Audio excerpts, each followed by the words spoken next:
अब देखो 4 के बी वाला, एक समलंब चतुर्भुज की समांतर भुजाएं क्रम से 46 मीटर और 25 मीटर है, और एक है ना, और अन्य दो भुजाएं है ना 20 मीटर और 13 मीटर है, तो क्षेत्रफल मालूम कीजिए। देखिए बहुत अच्छा, ये बहुत अच्छा क्वेश्चन है।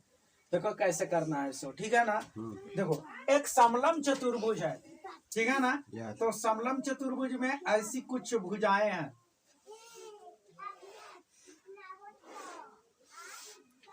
दिख रहा है। यह समलंब चतुर्भुज है, थोड़ा अच्छा से, ताकि जगह बनाने के लिए सफिशिएंट रहे। देखो यह हो गया ना। इसमें क्या दिया हुआ है कि एक समलंब चतुर्भुज की है ना जो समांतर भुजाएं है वो कितना है। तो देखो एक 46 मीटर है और कितना है 25 मीटर है, ठीक है ना। और अन्य दो भुजाएं, एक जो है 20 मीटर है और एक क्या है 13 मीटर है। तो इसका क्षेत्रफल निकालना है। देखो बाबू, जब इस प्रकार की क्वेश्चन रहे और समलंब चतुर्भुज रहे और उसका क्षेत्रफल निकालना है, तो इसका फार्मूला होता है हाफ गुने समांतर भुजाओं का योग गुने ऊंचाई। मेनली खाली ऊंचाई निकालना इसका मेन बहादुरी है। तो उसके लिए हम लोग क्या करेंगे, सो देख लो। एक क्या करते हैं, देखो ये है ना, इसी के समांतर एक रेखा खींच देंगे यहाँ पे, ठीक है। तो यहाँ पे मान लो ए बी सी और डी हो गया। तो एडी के समांतर एक रेखा खींच लेते हैं, क्या बीई, ठीक है। और यहाँ से एक जो है, एक हम क्या कर लेते हैं, ना परपेंडिकुलर डाल देते हैं, एक लंब डाल देते हैं। यहाँ पे समझ लो तो एम मान लेते हैं, ठीक है। बस इतना रचना करना पड़ेगा, कोई दिक्कत नहीं है।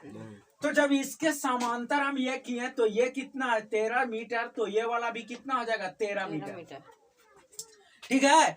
अब देखो ए बी समांतर क्या है डीई, है ना। ए बी समांतर डीई है और ए बी समांतर डीई है और ए डी समांतर क्या खींचे बीई। तो ई एक समांतर चतुर्भुज ना हो गया, ए बी ई डी हुआ ना। तो बताओ कि ई 13 है तो ये 13, तो ये 25 है, तो ये वाला भी तो 25 ना होगा, होगा कि नहीं होगा। तो ये वाला भी 25 हो गया ना। तो जब देखो तो अब ये टोटल यहाँ से यहाँ तक का दिया हुआ है, यहाँ से 46 मीटर है कि ना। तो अगर पूरे 46 में से हम 25 माइनस कर देंगे तो ईसी निकल जाएगा कि नहीं। तो हम लोग ईसी निकाल लेते हैं। तो ईसी कितना हो जाएगा बोलो तो, है ना। ईसी बराबर हो जाएगा है ना डी, है ना डीसी माइनस का हो जाएगा डीई। हाँ डीसी माइनस का हो जाएगा डीई।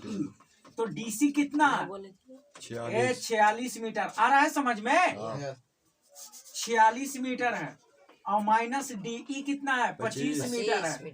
तो इसको हम माइनस करेंगे तो कितना हो जाएगा 21 मीटर होगा ना।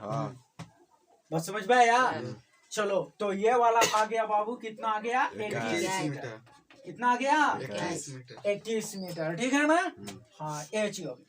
अब मेनली हमको ऊंचाई निकालना है। तो सबसे पहले इस त्रिभुज का क्षेत्रफल निकालेंगे हीरोन के फॉर्मूला से, और दूसरा निकाल लेंगे हाफ गुने आधार गुने ऊंचाई पर। समझ में आया। तो सबसे पहले निकालेंगे, चलेंगे त्रिभुज किसमें बीईसी में, त्रिभुज बीईसी में। तो यहाँ पर एस निकालेंगे तो क्या हो जाएगा हल्ला नहीं, एस निकालेंगे तो क्या हो जाएगा, देखो तो ए प्लस बी प्लस सी बटा 2। तो एस निकाल रहे हैं तो क्या हो जाएगा ए प्लस बी प्लस सी बटा 2। तो ए का मान कितना हो गया, चलो 13 मीटर हो गया। बी का मान कितना हो जाएगा 21 मीटर हो गया। और सी का मान कितना हो गया 20 मीटर हो गया।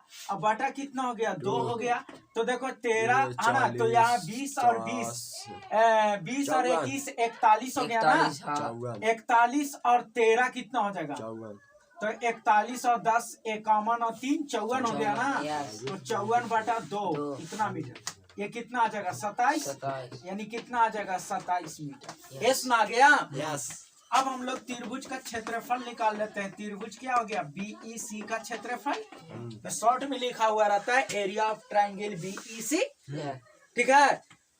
तो इसका में हो जाएगा अंडर रूट एस रूट ना रूट अंडर एस, एस कितना है 27, ए माइनस ए का मान कितना हो गया 13 है ना। फिर देख लो यहाँ से 27 हाँ 27 माइनस बी यानी कितना आ गया 21, फिर कितना आ जाएगा 27 माइनस क्या आ गया 20 हो गया ना। इतना मीटर स्क्वायर हो गया,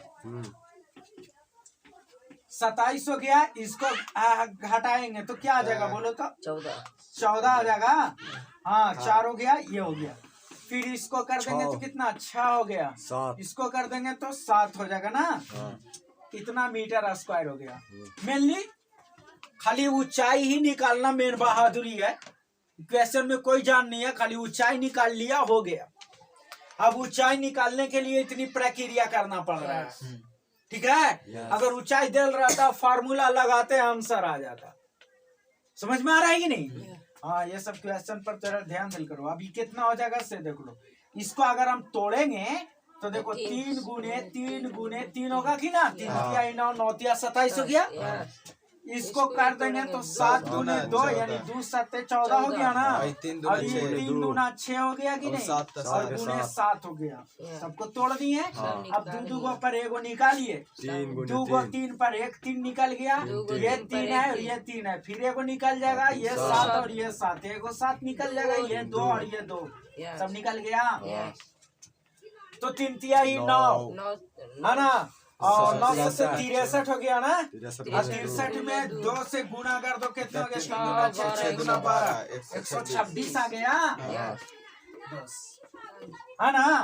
अब देख लो इसी प्रकार से एक चीज और कर लेते हैं। यहाँ से एरिया ऑफ त्रिभुज का हो जाएगा। यहाँ से BEC का क्षेत्रफल हाफ गुने आधार, आधार यहाँ पे क्या हो गया EC का हो जाएगा। यहाँ से EC और गुणे ऊंचाई का हो जाएगा BM ना। अरे ऊंचाई ये ना हो गया भाई, और ये वाला का हो गया आधार। समझ में आया? तो यहाँ पे नहीं देख लो, यहाँ पे लिखेंगे हाफ गुने आधार, आधार कितना है 21 ना, और गुणे ऊंचाई, ऊंचाई कितना है तो ऊंचाई BM ही रहने देते हैं, ये तो मालूम ही नहीं है। यानी हम लोगों को आ गया 21/2 मीटर और गुणे का हो जाएगा BM।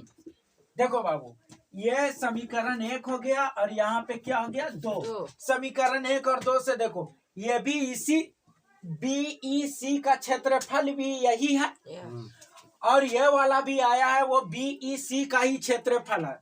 तो जब एक पक्ष बराबर है तो दूसरा पक्ष बराबर होगा ना, क्योंकि उसी त्रिभुज का ना क्षेत्रफल है। समझ में आया? उतारना भी है इसको है? चलो देखो तो इस प्रकार से यहाँ पे अब देखो यहाँ से तो लिखेंगे यहाँ से समीकरण 1 और 2 से, ठीक है ना।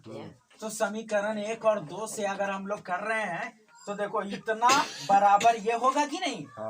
तो 21/2 मीटर गुने का हो जाएगा BM बराबर कितना हो जाएगा 126 मीटर स्क्वायर। और यहाँ से तिरछी गुना कर देंगे तो कितना हो जाएगा 21 मीटर गुने का हो जाएगा BM बराबर का हो जाएगा। यहाँ से 2 गुने कितना हो जाएगा 126 मीटर स्क्वायर।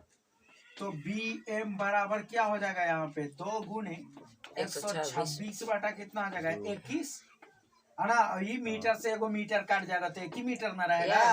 21 छक 26 से न होता है 6 दूना 12 कितना आ गया, ये आ गया ना। बस इसी का जरूरी था। तो ये हो गया 12 मीटर, ठीक है। अब इसका क्षेत्रफल निकाल लेते हैं है ना। तो लिखेंगे समलंब चतुर्भुज ABCD का क्षेत्रफल, समलंब चतुर्भुज ABCD का क्षेत्रफल क्या हो जाएगा। देखो तो हाफ गुने समांतर भुजाओं का योग गुने ऊंचाई। तो समांतर भुजा क्या क्या हो गया AB, अब प्लस क्या हो गया यहाँ से DC, और गुने ऊंचाई क्या हो गया BM हुआ। तो यहाँ से हो जाएगा हाफ गुने समांतर भुजाओं का योग यानी कितना हो जाएगा 25 मीटर प्लस DC कितना हो जाएगा 46 मीटर और गुणे ऊंचाई, ऊंचाई कितना हो जाएगा 12 मीटर। हुआ। चलो देखो यहाँ से ये 2 से तो हम काट ही सकते हैं, नहीं तो रुक जाएगा तो रुक जाए, ऐसा काट भी सकता है। तो 1/2 गुने कितना 25 और 46 कितना हो जाता है, 6 5 11 हो गया, 4 2 6 1 7, यही ना। और आना मीटर, इतना मीटर गुने कितना हो जाएगा 12 मीटर। तो यहाँ से इसको काट देंगे, 6 हो गया। तो ये कितना आ जाएगा 6 और 7 6 42 हो गया ना, 26 इतना मीटर स्क्वायर हो गया। समझ में आया? तो इस प्रकार से बनाना है, कोई दिक्कत नहीं।